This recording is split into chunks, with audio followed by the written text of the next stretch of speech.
በምስባኩ ከሰበከልን መዝሙረ ዳዊት መዝሙር 3 ላይ ከሚገኘው ውስጥ የተወሰደ ኃይለ ቃል ነው። መዝሙሩ እንዲህ ይላል።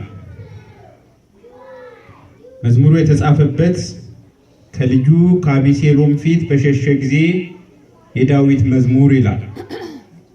አቤቱ የሚያስጨንቁኝ ምንኛ በዙ፣ በእኔ ላይ የሚቆሙት ብዙ ናቸው። ብዙ ሰዎች ነፍሴን አምላክሽ አያድንሽም አሏት። አንተ ግን አቤቱ መጠጊያዬ ነህ፣ ክብሬና ራሴንም ከፍ ከፍ የምታደርግ አንተ ነህ። በቃሌ ወደ እግዚአብሔር እጮሃለሁ፣ ከተቀደሰም ተራራው ይሰማኛል። እኔም ተኛው አንቀላፋው፣ እግዚአብሔር ደግፎኛልና ነቃው። ምስባኩ እኔ ተኛው አንቀላፋው፣ እግዚአብሔር ደግፎኛልና ነቃው። ከሚከቡኝ ከአላፍት ሕዝብም አልፈራም። ተነስ አቤቱ አምላኬ ሆይ አድነኝ። አንተ የጠላቶችን መንጋጋ መትሃልና የክፉዎችንም ጥርስ ሰብረሃልና። ማዳን የእግዚአብሔር ነው፣ በረከትህም በሕዝብ ላይ ነው ይላል። ስለ ቃሉ የእግዚአብሔር ስም የተመሰገነ ይሁን። ማዳን የማን ነው? የእግዚአብሔር ነው። እግዚአብሔር አዳኝ ነው። ብዙ ኃያላን ሊነሱ ይችላሉ። በዘመናቸው ግን ከነሱ የበረታ ሲነሳ ይወድቃሉ። ብዙ ፈውስ እንሰጣለን ቢሉ የሚነሱ ጠበብት ይኖራሉ። ግን አቅማቸውና እውቀታቸው ውስን ነው። ብዙዎች ደካሞችን ለማጥፋት ሊነሱ ይችላሉ። ከነሱ የሚበረታ ተፈጥሮን ሁሉ ያስገኘና የሚመግብ ልዑል እግዚአብሔር ኃያል ስለሆነ ማዳንም ኃይልም ጥበብም የሱ ነው ይላል። ይህ መዝሙር የተጻፈው ዳዊት በልጁ በአቤሴሎም ስደት በደረሰበት ሰዓት ነው። ቀን ሲከፋ ከአብራካቸው የወጣ ሰው ያሳዳቸዋል።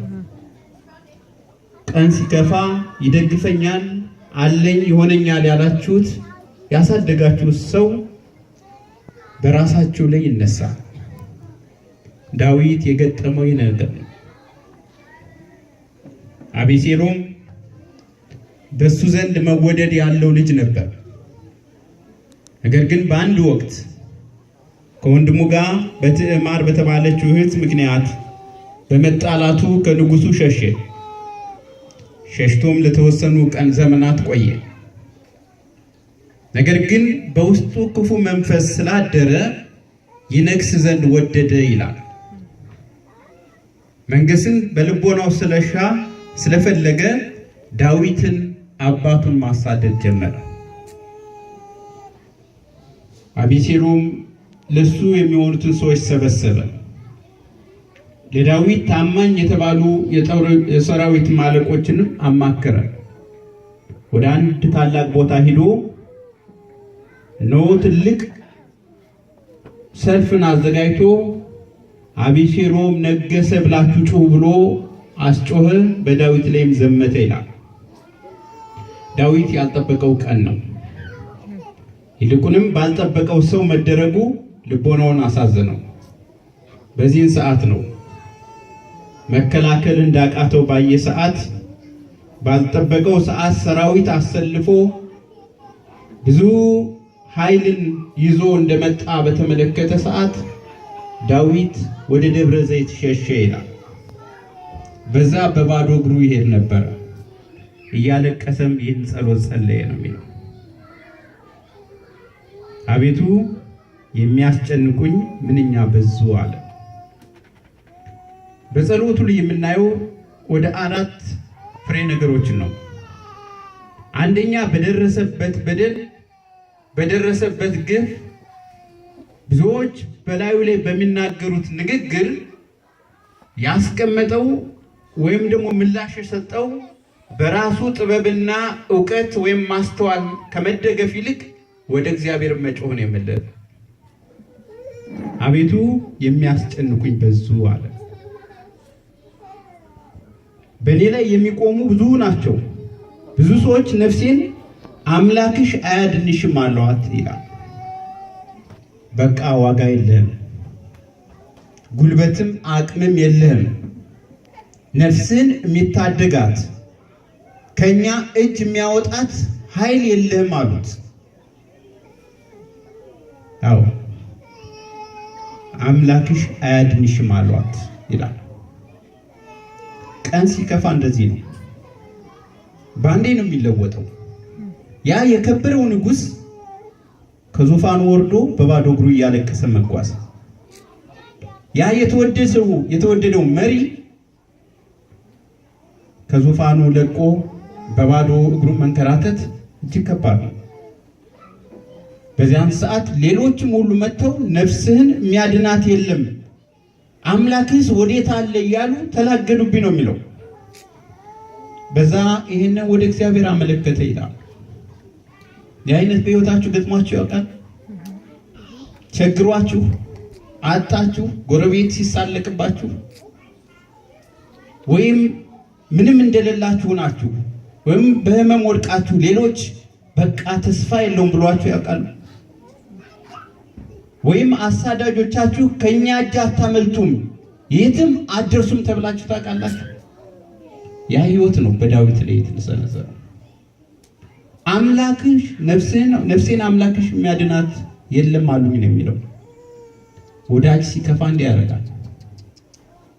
ኢዮብ በደረሰበት ፈተናና መከራ የሚወዳት ባለቤቱ አምላክህን ካድና ሙት ነው ያለችው። ቀን ሲከፋ የምትታመኑበትን ነገር እንድታጡ ነው ሰው የሚገፋችሁ። የታለ ቤተክርስቲያን መውጣት መውረድህ? የታለ ገንዘብህን መለገስህ? የታለ በጸሎት ቆመ መትጋትህ? ምንድነው ውጤቱ ትባላላችሁ? የታለ በጎነትህ? በጊዜ ሳትጫወት ሳትደሰት እንደቦና ሳትሆን በጾም በጸሎት ራስን ጎርተህ የታለ እግዚአብሔር ማዳን? የታለ ያንተ ጸሎት መሰማት? ጸሎትሽ መሰማቱ የታለ? እንዴ ነው ፈተና ከኋላ ሲመጣ፣ ይልቁንም ከአብራካችሁ ከወጣ ሰው ሲመጣ፣ ይልቁንም አንድ ነፍስ የተባለችው አጋር ወይም አጋርሽ ካድና ሞት ሲል ዳዊት ይህ ፈተና ደረሰበት ይላል። ወደ አምላኩ ጮኸ፣ ወደ እግዚአብሔርም ተናገረ። ከዛ ምንድን ነው ያለው? በሁለተኛ ደረጃ አንተ ግን አቤቱ መጠጊያዬ ነህ አለ። ተመልከቱ፣ ፍጹም እምነት። ብዙዎች ዋጋ የለህም ብለውኛል፣ ብዙዎች ነፍስህ መዳን አትችልም ብለውኛል፣ አቤቱ አንተ ግን መጠጊያዬ ነህ። እንዲህ አይነት እምነት አላችሁ? እንዲህ አይነት ልቦና አላችሁ በውስጣችሁ? የጨበታችሁት ባዶ ሲሆንባችሁ፣ ተስፋ ያረጋችሁት ሲሸሻችሁ፣ ደጋፊ ነው አለኝታ ነው ብላችሁ ያሰባችሁ ጠላት ሆኖ ሲነሳባችሁ፣ በሰው አልታመንም መታመኛዬ እግዚአብሔር ነው መጠጊያዬ እሱ ነው ብላችሁ አስባችኋል? ዳዊት ይህንን ያደረገ በጨለማ ውስጥ ቢኖርም ሕይወቱን ያስገዛው ለእግዚአብሔር፣ እያለቀሰ በባዶ እግሩ ቢጓዝም አሁንስ ተስፋዬ ማን ነው እግዚአብሔር አይደለምን ብሎ ነው ያሰበው። አቤቱ ብዙዎች ሌሎች ስለኛ ክፉ ይናገራሉ፣ አንተ ግን መጠጊያችን ነህ ብሎ ተናገረ። በመዝሙረ ዳዊት 23 ላይ እንዲህ ይላል፣ በሞት ጥላ መካከል እንኳን ብሄድ አንተ ከኔ ጋር ነህና ክፉን አልፈራም፣ በትርህና ምርኩዝህ እነሱ ያጽናኑኛል ይላል። በሞት መካከል እንኳን ብሄድ፣ አሳዳጆች እንኳን ቢበዙ፣ ፈተናው እንኳን ቢያይል፣ ሁሉም ነገር ጨለማ ሆኖ ቢታይ አቤቱ መታመኛ አንተ ነህ፣ አቤቱ መጠጊያ አንተ ነህ ነው የሚለው ዳዊት። ወዳጆቼ እምነት እንደዚህ አይነት አላችሁ? በእግዚአብሔር ትታመናላችሁ? ያው እምነት ትልቅ ነገር ነው።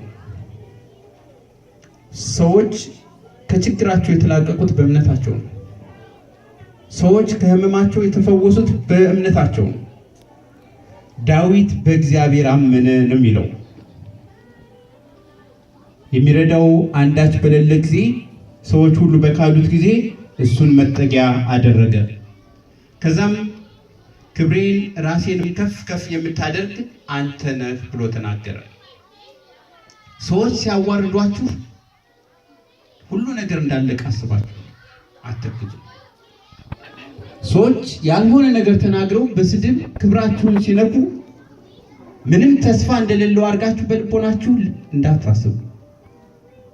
ሌሎች ክብሬን ቢያዋርዱ፣ ሌሎች ቢንቁኝ፣ ከዙፋኔ ቢያወርዱኝ ክብሬና ልዕልናዬ ግን አንተ ነህ ብሎ ነው ዳዊት ወደ እግዚአብሔር የተናገረው። የእግዚአብሔርን ማዳን ያውቃል። ይህ ሁሉ የሆነ እያለ ማዳን የማን ነው አለ? የእግዚአብሔር ነው። ዳዊት በሕይወቱ የተረዳውና ያየው ይህ ነው። ማዳን የሰው አይደለም። ትድግና ከሰው አይደለም። የሰው ፍቅር ወረተኛ ነው፣ ይለወጣል። የሰው ኃይል ደካማ ነው፣ ይሰበራል። የሰው ዕውቀት ውስን ነው፣ ይቀራል። የሰው ሀብት ባዶ ነው፣ ይበተናል። የእግዚአብሔር ግን ከሁሉ በላይ ነው። እሱን የምትታመን ነፍስ ትድናለች። ዳዊት ይህ ሁሉ መከራ እንዳለበት፣ ይህ ሁሉ ፈተና በላዩ ላይ ሆኖ አቤቱ መጠጊያዬ አንተ ነህ፣ ክብሬም ልዕልናዬም አንተ ነህ ብሎ ተናገረ ይላል። ከዚህ ሁሉ ደስ የሚለው ይህ ሁሉ ፈተና እያለ ሙቀት ነገር አለ ወገኖች። አዎ ትንሽ ሙቀት አለ። ወደ እንቅልፎም እንዳትሄዱ።